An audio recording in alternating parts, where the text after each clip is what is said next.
Amém. Vamos abrir a palavra de Deus, aproveitando a unção, a presença do Senhor. Aleluia. Em Gênesis capítulo 15, versículo 6. Amém. E o primeiro ponto é que tudo é possível ao que? Deus tem uma maneira de te abençoar. Deus tem uma maneira de te enriquecer. Vai depender o que você entende por riqueza. Mas com certeza, começa com o seu crer. Amém? Gênesis 15, 6. Abrão creu no Senhor, e isso lhe foi creditado como justiça. Digam comigo, justiça. Aleluia. Digam comigo, Senhor Deus, ensina-me a desfrutar a tua bênção e a prosperar em nome de Jesus. Amém. Pode se assentar. Repita comigo: quando eu prospero, é a vontade de Deus. Quando eu prospero, minha família prospera. Quando eu prospero, eu sou bênção para outros. É ou não?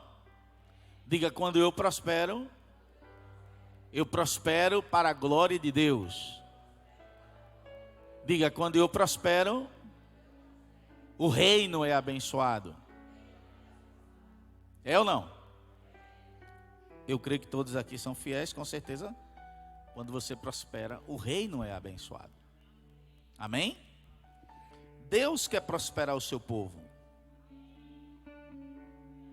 Existem alguns textos na Bíblia que nós precisamos ler com maior atenção. Ô bispo, não são todos? Não. Por exemplo, você não vai ler com maior atenção a genealogia de Jesus, né? Que Adão gerou a Sete. Não tem revelação nisso aí, né? Você não vai ler a genealogia dos patriarcas. Você vai aprender só que fulano é pai, não sei o quê. Qual a revelação que você vai ter? Que nós não podemos forçar o texto bíblico. Qual a revelação que você terá quando você lê que Matusalém viveu 969 anos? Entendem não? Fulano viveu 80 anos. Qual foi a revelação nisso? Nada. Nenhuma. Então há textos na Bíblia que nós precisamos meditar, colocar os nossos olhos aí, procurar extrair o que houve. Então o que houve na vida de Abrão? O que houve que Deus pôde abençoá-lo e mudar a sua história? O que houve que o Espírito Santo pôde fazer algo extraordinário e mudar as realidades daquele homem? Tudo o que aconteceu com Abraão, tudo que veio sobre a vida de Abraão, foi operado pelo mesmo Deus que está em você. Por isso nós não podemos duvidar de que o que Deus fez na vida de Abraão, mudando suas realidades, Ele não possa mudar nossas realidades. Deus tem realidades transformadas para nossas vidas. E vocês conhecem muito bem o que a Bíblia diz sobre a importância da nossa fé. E às vezes me pego preocupado porque percebo no meu espírito alguns irmãos, não só aqui da igreja, de outros que conheço, que não tratam de alimentar a sua fé. Não tem esse interesse de crescerem, de prosperarem, de darem fruto.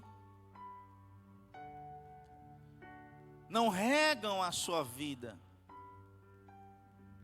Então não se tornam uma árvore frutífera. E esse não é o propósito de Deus. Você está em Cristo Jesus. Você é um ramo para dar fruto. Diga comigo, eu sou um ramo para dar fruto. Naquela época de Abraão, Deus o chamou. E Deus chamou Abraão para produzir, para dar fruto. Então a maneira de Deus dar fruto na terra é através de mim e de você. Diga, eu sou o canal para Deus dar fruto na terra. Então, Deus chamou Abraão, o chamou, fez promessas e ele foi. Ele agiu, diga ação. Ele agiu baseado no que Deus lhe prometeu. Deus o prometeu prosperá-lo, torná-lo famoso. Deus prometeu protegê-lo quando disse: abençoarei os que te abençoarem e amaldiçoarei aqueles que te amaldiçoarem. Então Deus chamou Abraão para que Abraão se tornasse um luzeiro no mundo. Lembra do que Jesus disse sobre mim e você? Que nós somos o quê? O sal da e a luz do... Diga, eu sou a igreja. E como igreja, sou o sal da terra. Diga, e a luz do mundo. Olha. Então Deus chamou Abraão para ser essa luz. Ele chamou você para ser esta luz. Então quando você liga as lâmpadas, você percebe que as lâmpadas têm uma capacidade de iluminar. É ou não? Luz fraca, luz média, luz forte. E quando Deus chamou Abraão, o chamou para ser luz em seu mundo. E à medida que Abraão fosse cumprindo o plano de Deus, Deus o abençoaria e ele seria a luz. Luz para a sua família, luz para os seus servos. Ele tinha muitos empregados. Luz para os seus vizinhos. Então Abraão seria luz. Antes de continuar, eu quero lhe fazer uma pergunta. Qual é ou qual tem sido a intensidade com que você tem iluminado?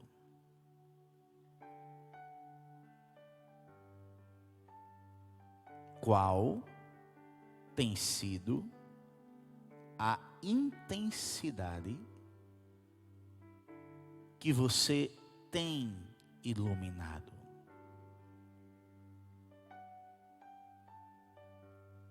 Porque você deve iluminar, você é luz, você foi chamado para iluminar. E nós fomos chamados para iluminar os que estão em trevas.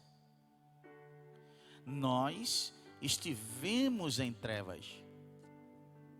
Eu passei 17 anos e 11 meses da minha vida em trevas. E Jesus me encontrou quando eu tinha 17 anos e 11 meses. Ele me transformou, me tornou luz.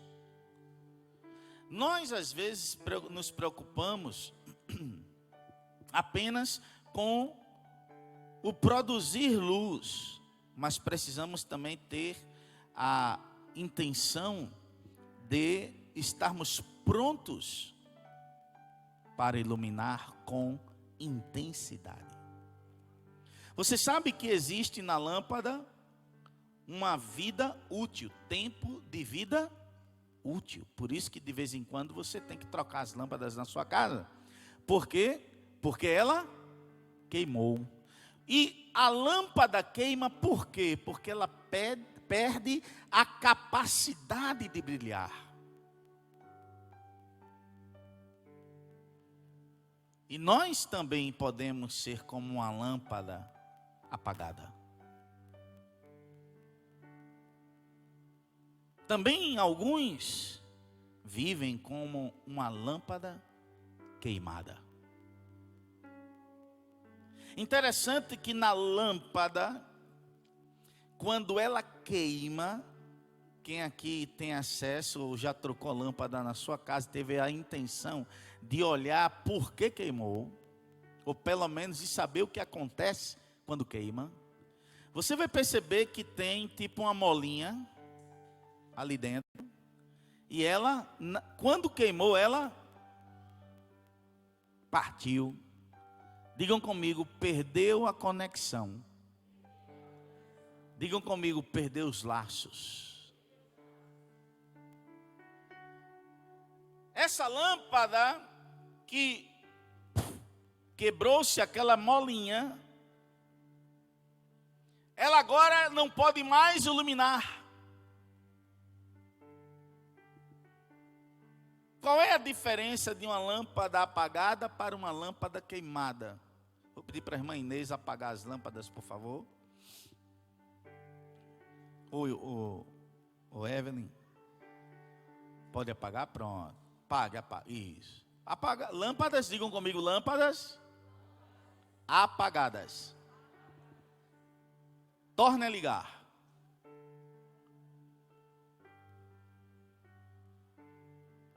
Isso, muito bem. Todas?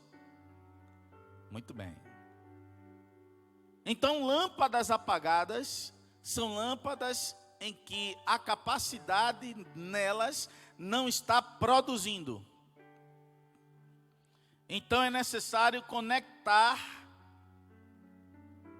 a lâmpada a uma corrente elétrica, para que quando você ativar a corrente elétrica, ela dê luz. Qual é a diferença para uma lâmpada queimada? A lâmpada queimada, ainda que esteja no bocal, ela não consegue receber a energia. Ela não consegue receber a carga elétrica para produzir luz. Nós fomos chamados para produzir luz. Perdemos, nos tornamos lâmpadas apagadas quando não recebemos a energia. Então, quando é que nós começamos a apagar? Quando nós perdemos a comunhão com Deus. Quando nós deixamos de alimentar a nossa fé. Quando perdemos essa conexão com a oração. Quando não valorizamos a oração como a devemos valorizar. Quando a oração não é reconhecida como necessária para mantermos comunhão com o Espírito Santo. Não podemos usar a oração apenas como recurso para vitórias, porque a oração é muito mais que isso. A oração é o momento da sua intimidade com Deus. O que é intimidade? Para poder abrir um parêntese, intimidade é você compartilhar algo com alguém, é você abrir o coração. É você contar os segredos, ser transparente, ser honesto, verdadeiro com as pessoas. Então isso é intimidade, é abrir o seu interior. Então a oração é esse momento em que você abre o seu interior. E todas as vezes que você não reconhece isso e a oração se torna como um amuleto para a solução de problemas, você começa a apagar. Quando é que nós apagamos? Nós apagamos quando não meditamos na palavra de Deus, na Sagrada Escritura. Quando ler a Bíblia é um peso. Nós deveríamos ter prazer em ler a palavra. Sei quantas vezes eu já li a Bíblia e o que eu estou pregando aqui nunca caiu no meu espírito. Quantas vezes já li Gênesis? Dezenas de vezes já li a Bíblia. E nunca caiu no meu espírito. Porque ela se renova dia após dia. Quando você lê o Salmo 23 hoje, amanhã ao lê-lo outra vez, já não é mais a mesma coisa. Já não é mais o mesmo ensino, já desperta dentro de você outros versículos. Você começa a apagar. Quando você abandona a meditação, a leitura da Bíblia. Quando é que você começa a apagar? Quando você abandona a congregação. Eu gosto muito desse texto e quero ler com todos. Hebreus capítulo 10, versículo 25.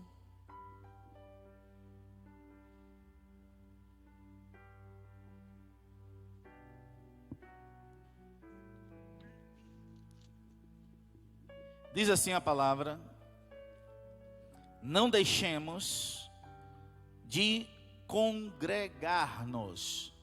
Há uma tradução que diz: não deixemos de reunir-nos como igreja, segundo o costume de alguns. Já naquela época, alguns crentes no Senhor Jesus tinham o costume de não irem à igreja. A Bíblia não está dizendo o porquê, a Bíblia está dizendo que havia esse costume já no meio da igreja. Eles não iam ao culto. Só até aí. Então, há um costume nas pessoas, e principalmente depois desse culto online. Eu não me refiro a quem trabalha, nem a quem está doente. E também quem mora distante da igreja. Eu me refiro às pessoas que moram no bairro da igreja, moram na cidade da igreja, onde a igreja está instalada e não vão ao culto, não têm prazer mais. Estão frágeis, fracos na fé, para cultuarem ao Senhor. Então, quando você deixa de vir à casa do Senhor, você apaga. Começa a apagar. Consequentemente, quando você não ora, quando você não busca a palavra, quando você não congrega, você não alimenta a sua fé. Digam comigo: quando eu não oro, mais forte, quando eu não oro, não medito na palavra e não congrego, não alimento minha fé. Se você não alimenta a sua fé, você vai apagar. Agora eu quero lhe mostrar como você queima. Duas razões para você, tomando como exemplo uma lâmpada, você queimar.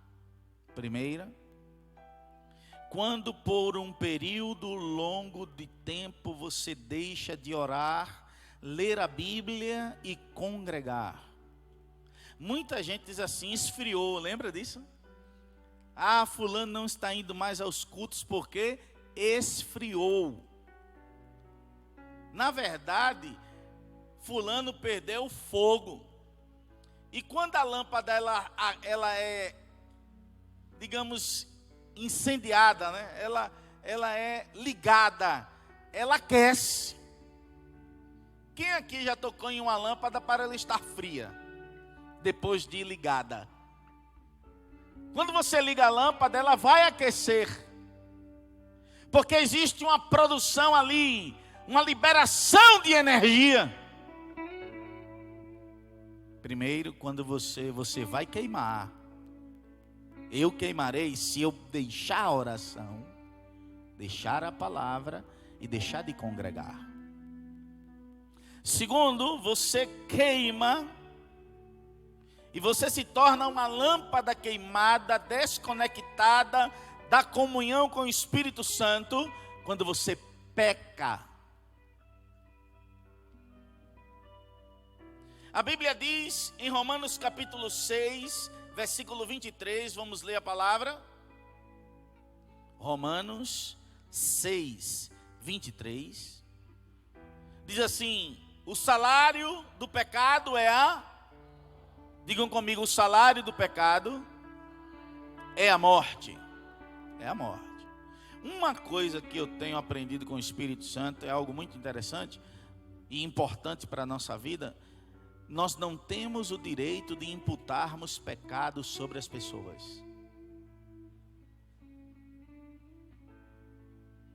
Deus nunca nos autorizou a dizermos fulano está em pecado sem sabermos a verdade. Nós nunca podemos dizer fulano está caído sem termos a revelação dos fatos. Mas o salário do pecado é a morte. Em Romanos capítulo 3, versículo 23, também 23, a Bíblia diz: todos pecaram e destituídos estão. Digam comigo, todos pecaram e destituídos estão da glória de quem? Digam comigo, todos pecaram e desconectados estão da glória de Deus. Então preste bem atenção, a lâmpada. Quando você não ora, não lê e não congrega, quando você não ora, não medita e não congrega, você começa a apagar. Quando por um período longo de tempo você não honra a vida de oração, não honra a vida da palavra e não honra a igreja, não honra o culto, não honra o congregar, você queima. Perde essa conexão com a energia, a intimidade com o Espírito Santo. O Espírito Santo não é energia, eu estou usando a lâmpada como exemplo. Ele é uma pessoa, ele não é algo, ele é alguém. E quando você peca, é impossível Deus estar com você no ambiente de pecado. No ambiente de pecado não tem anjo, não tem arcanjo, não tem querubim, não tem serafim, tem demônios.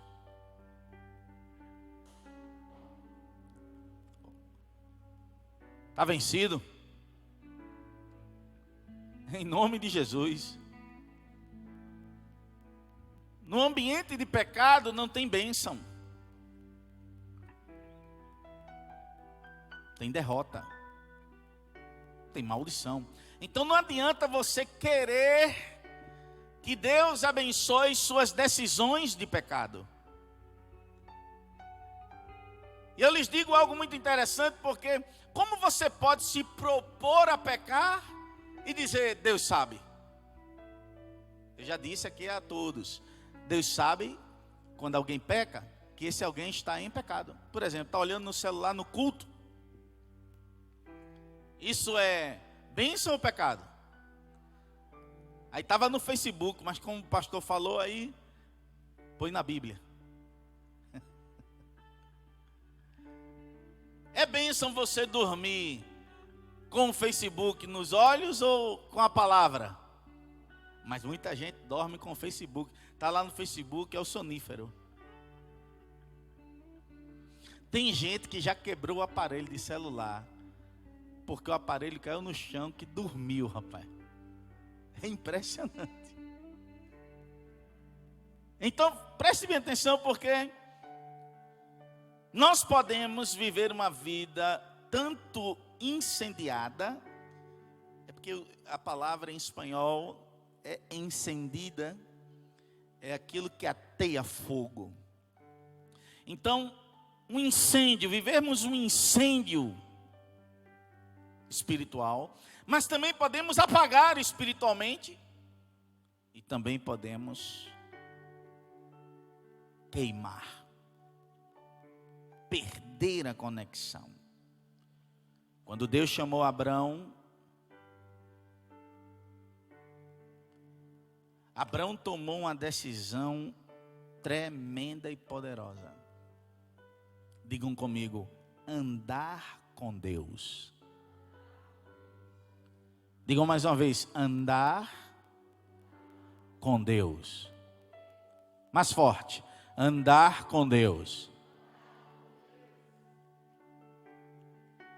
Quando ele foi chamado, que recebeu as promessas, ele decidiu andar com Deus. E andar com Deus é andar pela fé. Andar com Deus é andar incendiado. Andar com Deus é andar avivado. Andar com Deus é andar ungido. Andar Amém. Com Deus é andar cheio do Espírito Santo. Amém. Andar com Deus é andar com as revelações da Sagrada Escritura. Ao abrir a palavra, o Espírito Santo te revelará a palavra. Aleluia. Andar com Deus é ter fome e sede de oração. Andar com Deus é ter sede e fome pela presença do Espírito Santo. Andar com Deus é andar linha a linha com Ele, lado a lado, ombro a ombro. Andar com Deus é andar rejeitando o pecado. Andar com Deus é rejeitar as trevas. Andar com Deus é andar de vitória em vitória, de vitória em vitória. Quem anda Amém. Com Deus, não há porta que se feche.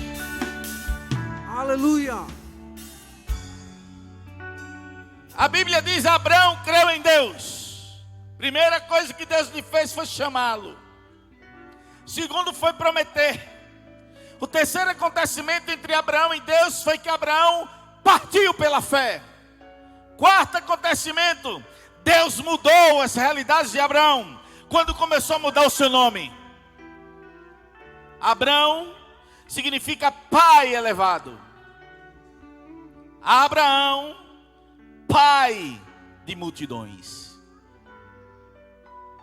Em Gênesis capítulo 17, versículo 3, Abraão prostrou-se com o rosto em terra. Esse aqui que se prostrou era o pai elevado. E Deus, que é o pai elevado, o pai está acima de tudo, disse: de minha parte, esta é a minha aliança com você. Você será o pai de muitas nações. Não será mais chamado Abrão, seu nome será Abraão, porque eu o constituí pai de muitas nações. Diga: Abraão creu naquele que muda realidades. É esse Deus que Ele pode, quer te abençoar, pode e quer te prosperar, pode e quer te levantar, Ele pode e quer te guiar em grande conquista. Amém. Diga: Ele fez isso com Abraão. Vamos, Ele fez isso com Abraão. Rápido, Ele fez isso com Abraão. Na velocidade do Espírito, Ele fez isso com Abraão. Ele fez comigo também. Ele fez com Abraão. Ele faz com Alexander também. Ele fez com Abraão. Ele faz com Alexander também. Digam comigo: Ele mudou realidades de Abraão. Ele muda as minhas realidades também. Quem nesta manhã crê que Deus este ano ainda mudará suas realidades? Amém. Aleluia. Oh, aleluia. Abraão creu no invisível sem base? Não. Como Abraão não podia ver Deus e nós não podemos vê-lo, qual foi a base do crer de Abraão? Digam comigo, o que Deus, isso, fale o S bem forte assim, Deus, o que Deus lhe disse.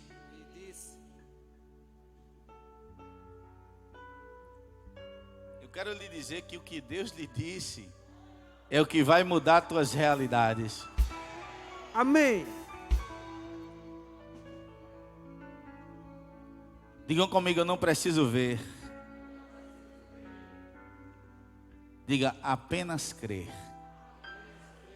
Porque tudo é possível ao que crê.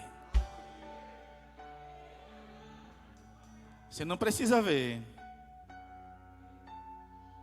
Talvez o que você esteja vendo agora não seja tão favorável. Mas o Senhor te trouxe aqui para lhe dizer o que você está precisando, na verdade, é crer.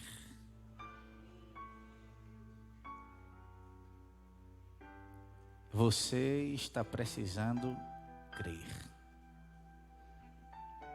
Sair desse, permita-me dizer essa frase, porque na verdade é a verdade, desse lamaçal de tristeza e incredulidade. E mergulhar no rio da fé, da confiança. Confia. Não se permita ser abalada pelas más notícias, porque aquele que está em você é maior. Crer em Deus não é difícil. Também não é fácil. Eu tenho repetido isso e aplicado também a outras áreas da nossa vida. E quero aplicar ao crer nesta manhã. Crer em Deus é simples. E aí você pergunta bem, é tão simples assim? Sim. Assim como foi simples Deus chamar Abraão e dizer assim, Abraão, sai da tua casa, da tua parentela, vai para uma terra que eu te mostrarei. Assim como foi simples Abraão organizar toda a sua casa e vamos. É simples. Crer em Deus é simples. Crer em Deus é simplesmente crer no que Ele diz. Digam comigo, crer em Deus é simplesmente crer no que Ele diz. Deus não disse, não creia. Digam comigo, crer é tomar para si. Deus não disse, não tomo para mim. Deus disse, é meu. Deus não disse, não quero, não aceito. Deus disse, eu recebo. Por isso nós temos que discernir quando Deus fala. Você crê no que Deus diz sobre o seu futuro?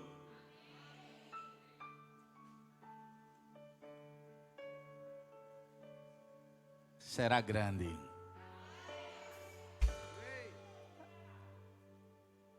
Vou abrir um parêntese. Como você pode ouvir a voz de Deus? Primeiro você pode ouvir, você pode, não deve ouvi-la dentro de você. E você deve discernir, aprender a discernir quando ele fala. Às vezes ele fala mesmo. Às vezes ele te dá uma vontade interior de fazer algo. Às vezes ele te inclina a alguma atitude. E você, meu Deus, veja só, você não vai entender com a razão. Por quê? Porque é uma direção espiritual. Então você precisa educar sua mente, seus pensamentos, para que quando o Espírito Santo mover o seu interior para fazer algo, sua mente esteja já educada para, junto com o seu espírito e seu corpo, se moverem. Por isso que o pastor Kenneth Hagin dizia que a unção depende de uma saúde emocional e espiritual. Para alguém andar na unção, precisa estar bem na alma e no espírito. Então, você crê no que Deus diz sobre o seu futuro? Você crê no que Deus diz sobre sua família? Você crê no que Deus fala sobre sua salvação e a salvação da sua família? Você crê no que Deus fala sobre saúde e prosperidade? Você crê no que Deus fala sobre paz? Crê? Você crê que quando Deus fala que vai fazer, Ele fará? Então tudo é possível o quê? É possível então se você crê. É possível, é possível, é possível, irmão. Minha irmã, é possível, igreja, é possível, igreja, é possível. Quero em nome de Jesus lhe afirmar outra vez este dia. Tudo é possível, é possível, é possível, é possível, é possível, é possível, aleluia! Amém! Aleluia! Oh, glória ao Rei, que é Rei dos Reis! Amém! Jesus, é Ele. Só Ele é grande. Por isso que o que Ele vai fazer contigo é grande. Oh, glória. Vamos dar uma atenção a esta afirmação do Senhor Jesus. Tudo é possível ao que crê. Fixe bem isso no seu espírito.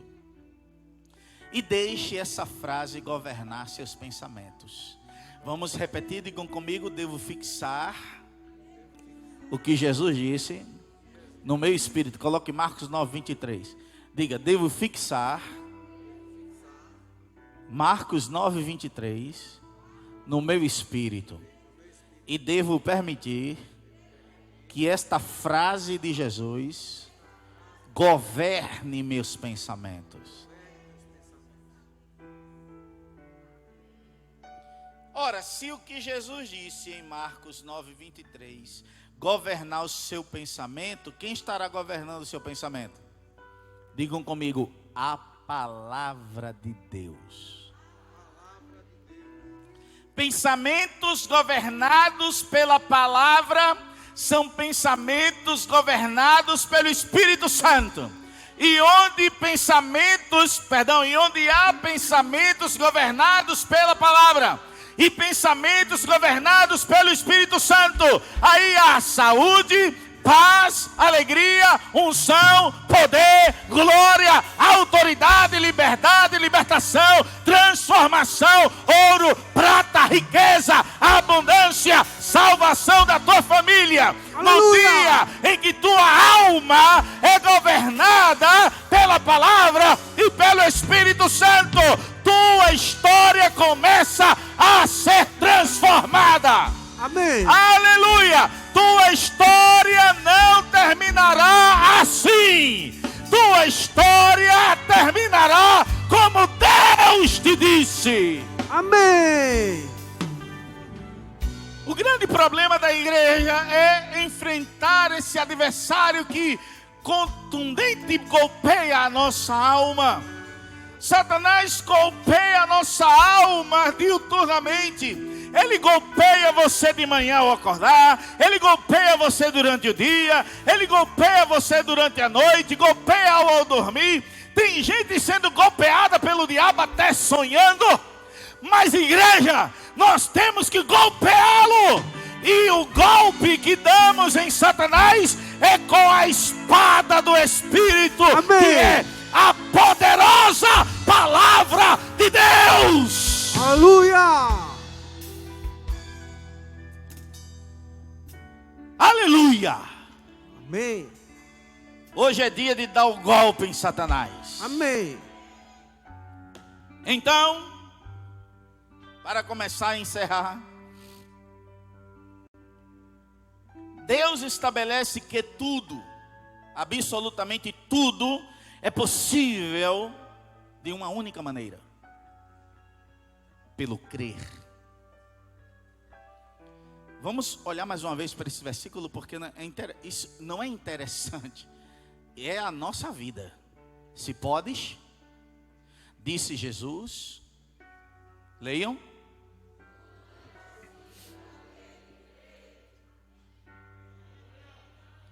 Meu amigo, o Senhor está dizendo: tudo que se resume aí na sua vida depende da sua fé. Amém. Por isso que o diabo trata de golpear a nossa alma, tendo em vista que nossa fé começa a ser minada no que pensamos.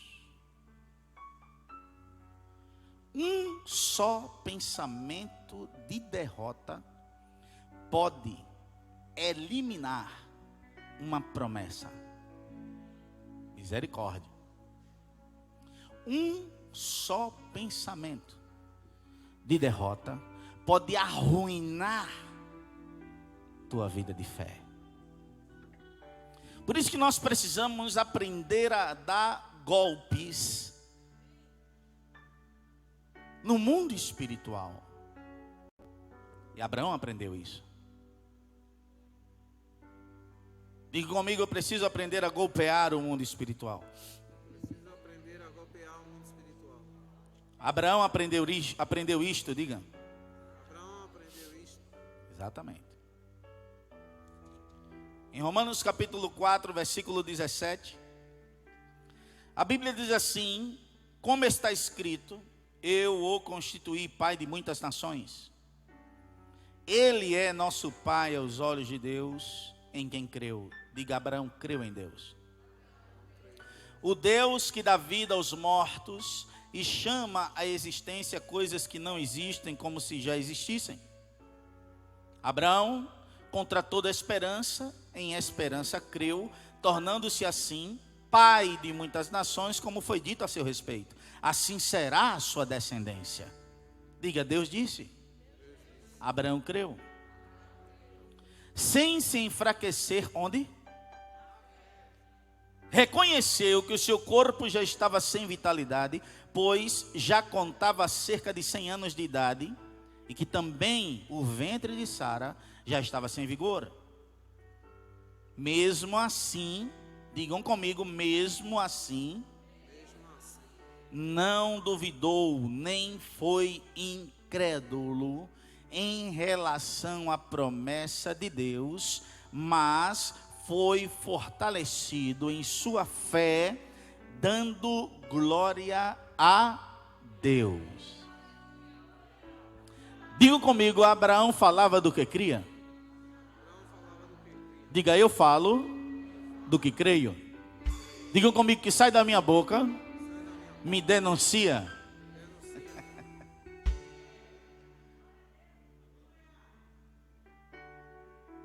Tem gente que vai ficar calada agora. Mas o que produz fé dentro de você é o que você escuta, e não o silêncio. Não há fé onde há silêncio. Muita gente diz assim: eu vou ficar calado para o diabo não ouvir. Aí pronto, você não o golpeia.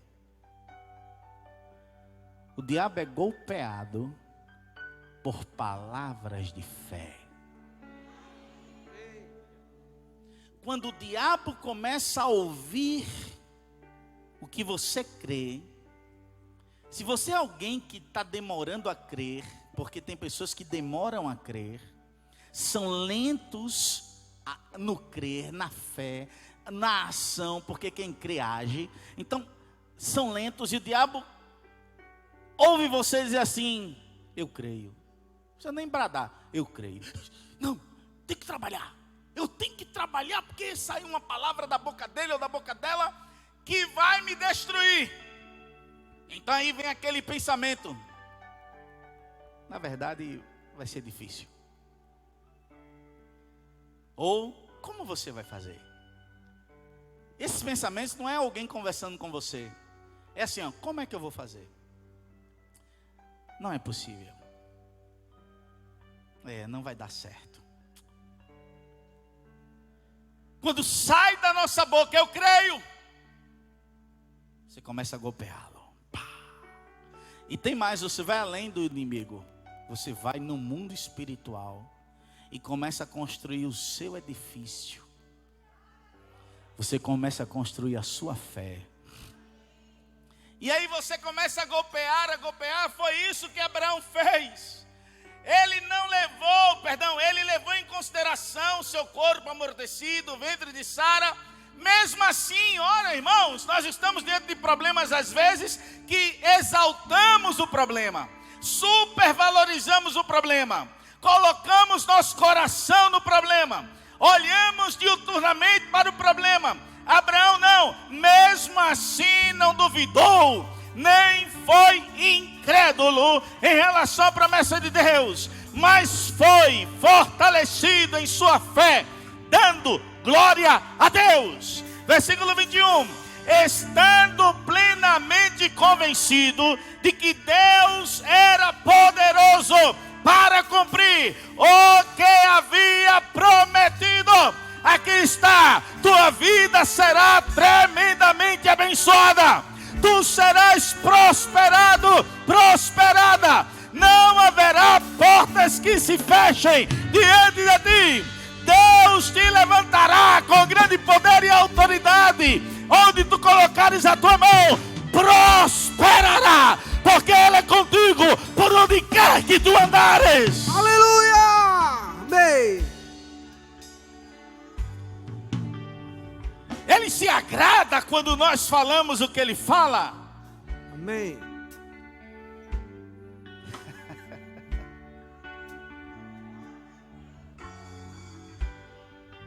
Queres tu agradar o coração de Deus? Uma das maneiras é falar o que Ele fala. Tem crente falando da vida dos outros, Deus não se agrada disso. Tem crente preocupado com a vida da irmã, do irmão, o Espírito Santo não se agrada disso. Ele se agrada quando você fala o que Ele fala. Amém. Oh glória, quando você fala o que Ele fala, você está dizendo: estou em aliança contigo, Senhor. Estou em aliança contigo, Senhor. Quando você diz assim: eu confio em Ti. Uma coisa que houve na minha vida, eu antes dizia eu creio.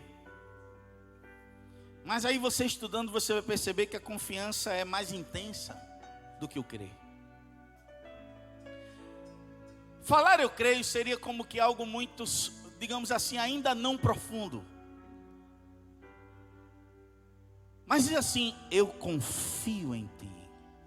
Até para o português, para o nosso idioma, para a nossa gramática, o verbo crer e o verbo confiar. O verbo confiar para nós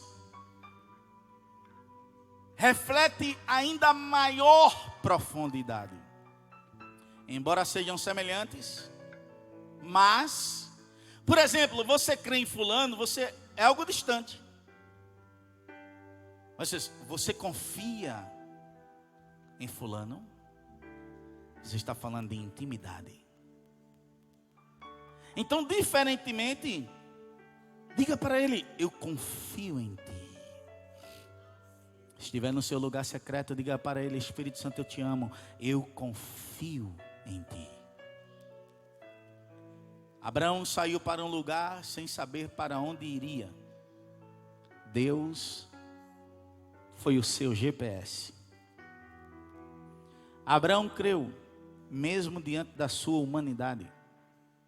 Ele não duvidou. Abraão creu em esperança, na esperança do que Deus lhe havia falado. Abraão não enfraqueceu na fé.